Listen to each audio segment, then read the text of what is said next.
En la W, el reporte, coronel.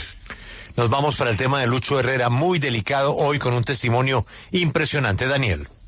Buenos días, Julio. Este es el reporte, coronel. Hace unos días, el periodista Omar Alejandro Hernández de Noticias 1 reveló la existencia de una sentencia judicial contra un paramilitar que compulsa copias para que Lucho Herrera, gloria del ciclismo colombiano, sea investigado como presunto autor de los delitos de desaparición forzada, agravada y homicidio agravado de 4 vecinos suyos en Fusagasugá. La decisión judicial se fundamenta en el testimonio de 3 paramilitares que involucran a Lucho Herrera en la desaparición y asesinato de 4 personas: Gonzalo Guerrero Jiménez, Víctor Manuel Rodríguez Martínez, José del Carmen Rodríguez Martínez y Diubiceldo Torres Vega. Los señalamientos aparecen en la sentencia anticipada de uno de los paramilitares llamado Luis Fernando Gómez Flores, alias Ojitos, quien fuera el miembro de las llamadas autodefensas campesinas del Casanare, cuyo accionar llegó hasta Fusagasugá, la tierra natal de Lucho Herrera. Alias Ojitos dice que los paramilitares fueron a visitar a Lucho Herrera para pedirle una contribución económica y que éste solicitó ir a ver directamente a Martín Llanos, jefe del grupo criminal. Por eso lo llevaron hasta el caserío de El Tropezón en el Meta. De acuerdo con el testimonio del paramilitar, después de la reunión Martín Llanos dio la orden de ayudarle a Lucho Herrera, quien, abro comillas, viniendo del Meta, nos dice que tiene que mandar a limpiar a esa gente, que era miliciana de la guerrilla, pero que cualquier cosa nos entendiéramos con un señor de nombre Rafael. No sé si es el hermano o familiar. Como a los 8 días el señor Rafael me llama y yo subo a la finca de Silvania para arriba. Llego a la finca, es grande, de techo rojo, y me atiende el señor Lucho Herrera. Me ofrece algo de beber, me da una botella de agua y me dice que tiene algo para darme. Sale y me da 2 sobres de Manila. En uno de ellos venían las fotos de 4 personas que teníamos que recoger y dijo que eran milicianos de la guerrilla que lo iban a secuestrar. Y en el otro sobre había 40 millones y nos dice que si quieren para comprar unas pistolas y unas motocicletas. Esa gente colindaba con la finca de él. Eran fincas pequeñas que colindaban con la finca de él. Cierra comillas. Otro paramilitar, Oscar Andrés Huerta Sarmiento, alias Menudencias, declaró ante la fiscalía: a esa gente la recogimos en una camioneta Toyota Hilux 4 puertas de Platón color beige. Fuimos con el sargento Freddy Espitia del B2 de Fusagasugá. Camargo, Héctor Díaz Gaitán era el comandante.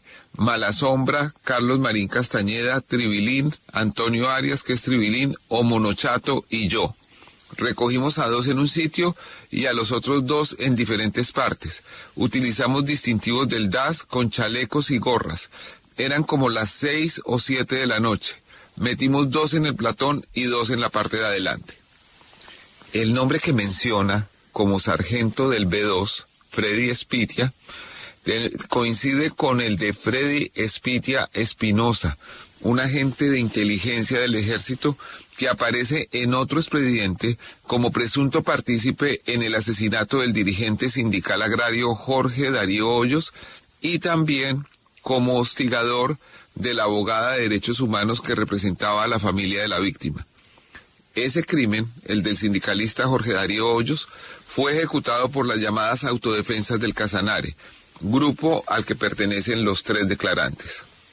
Otro de ellos, Héctor Díaz Gaitán, alias Camargo, quien dice que se reunió con Lucho Herrera y su hermano Rafael para organizar el crimen.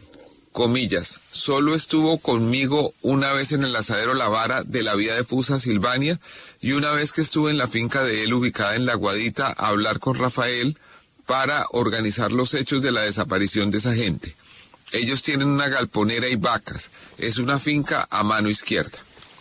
Hay un grupo de forenses de la Fiscalía que todos estos días, desde que se conoció la denuncia, ha adelantado labores de exploración y exhumación en una zona de Silvania, Cundinamarca, donde, según los paramilitares, podrían haber sido enterrados los vecinos del ciclista, como lo declaró alias Menudencias.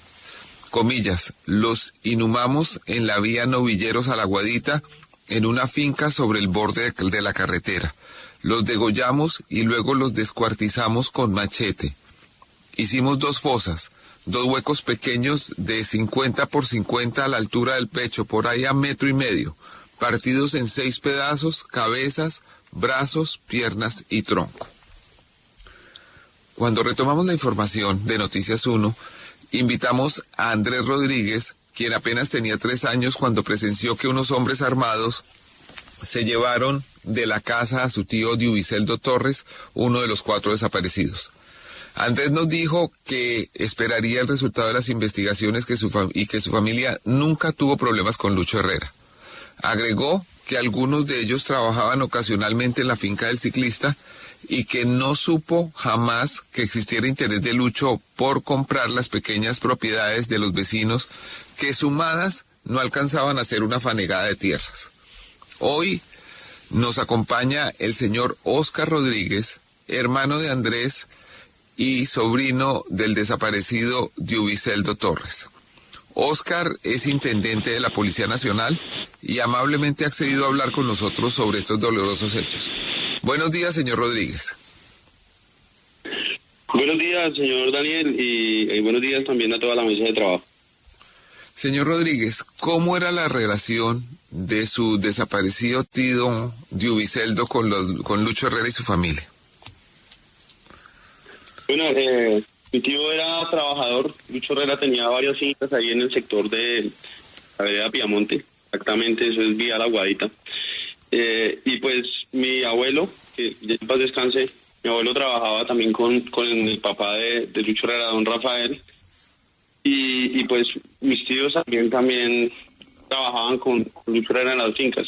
Desde ese tiempo eran unas fincas cafeteras y pues hasta inclusive nosotros siendo muy niños íbamos a coger café en esas fincas. ¿Cree usted que Lucho Herrera estaba interesado en comprar la propiedad de su familia vecina a su finca?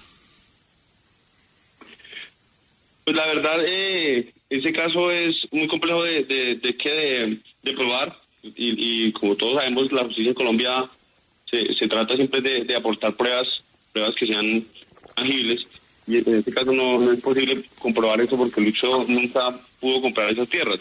Yo pienso o creo que tiene que ver más con el secuestro que pasó con Lucho Herrera, donde las FARC le pidieron 4.000 millones de pesos a Lucho Herrera, como lo dice también uno de los integrantes de las FARC, y pues Lucho, en compañía de su hermano, que ellos tienen una finca en los Llanos Orientales, donde vive el señor Rafael Herrera, pues en sus ansias de venganza, lo que hicieron fue traer ese grupo paramilitar desde los Llanos Orientales para que hicieran justicia, tomaran justicia por sus propias manos, culpando a personas totalmente inocentes, teniendo en cuenta que culparon a mi tío y a las otras personas de pertenecer a las FARC cuando nosotros mismos, toda la familia, somos desplazados de la guerrilla.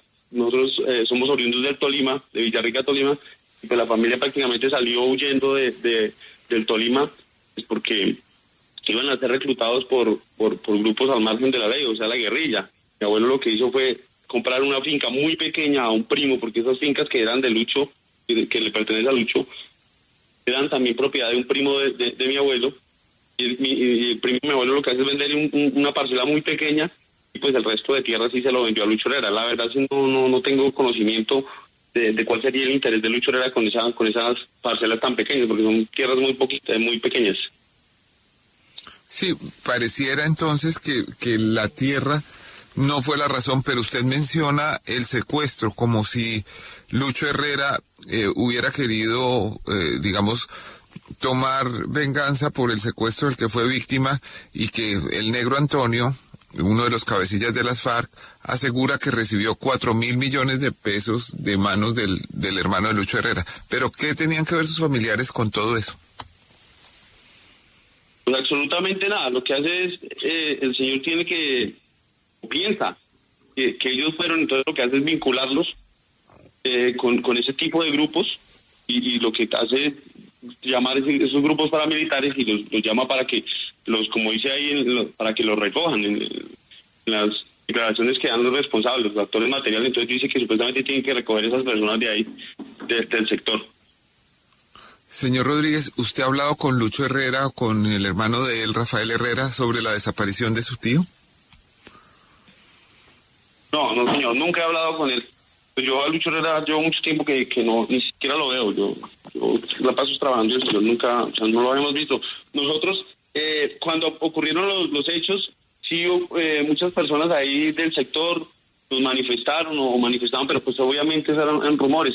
En Colombia, no sé, si no se tienen pruebas, no se pueden hacer acusaciones, y más acusaciones tan serias como son de ese tipo que ocurrieron. Entonces nosotros teníamos conocimiento, más o menos, que nos habían dicho que algo tenía que haber tenido participación Lucho Herrera, pero más sin embargo nosotros no pudimos hacer ese tipo de denuncia. Mi mamá hizo la denuncia por la desaparición de mi tío, y las otras personas también, las otras familias hicieron las denuncias, pero como tal no se podía decir quién había sido el perpetrador de ese tipo de hechos.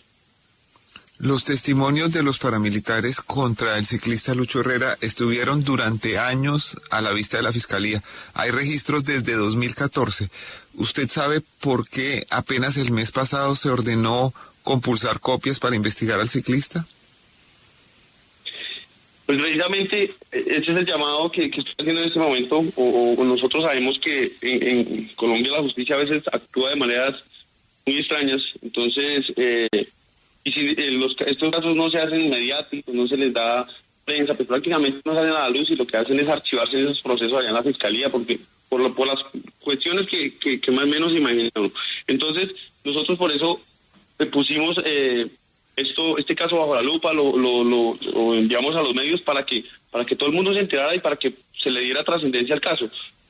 Hay una cuestión que es de las otras familias, que las otras familias ninguno se ha pronunciado. Hay una familia, de la familia Rodríguez, que hay dos hermanos que se llevaron, y las familias no se quieren pronunciar porque tienen terror, tienen miedo.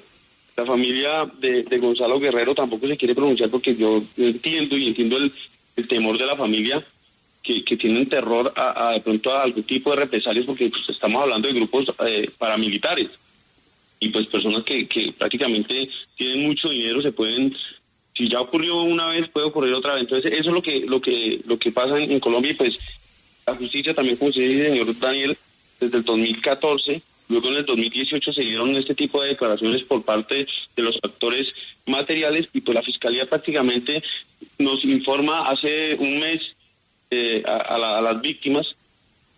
Nos hace llegar un correo donde está prácticamente la sentencia donde vinculan a estas personas, pero pues no se había compulsado copias desde el 2018, que fue la última declaración, que prácticamente 7 años, y eso estaba absolutamente quieto. Pues contamos con la suerte que lo declararon delito de lesa humanidad. Pues este tipo de delitos no prescriben, o sino pues por otras cuestiones, hasta por vencimiento de términos, no sé qué, tienden a archivar este tipo de procesos. Pues muchas gracias, señor Rodríguez. Un importante testimonio en esta investigación. Lucho Herrera emitió un comunicado en el que se declara inocente por estos hechos y expresa su decisión de colaborar con las investigaciones judiciales. Bonus track. Quiero reiterar integralmente el contenido del reporte coronel sobre la sesión de la Corte Constitucional, en la que se declaró parcialmente exequible la declaración de conmoción interior por la situación del Catatumbo. Los hechos narrados aquí fueron debidamente verificados antes de la publicación. Tengo el mayor respeto por la labor de la Corte Constitucional, pero sus magistrados y magistradas no pueden pretender amordazar a la prensa para que no informe de sus deliberaciones, usando comunicados para descalificar y desestimular la investigación periodística acerca de sus decisiones y las razones para tomarlas. El deber de la reserva sobre sus sesiones es de ellos, de los magistrados. El mío, como periodista, consiste en buscar y publicar información de interés público, como en este caso. Este fue el reporte coronel de hoy. Muchas gracias.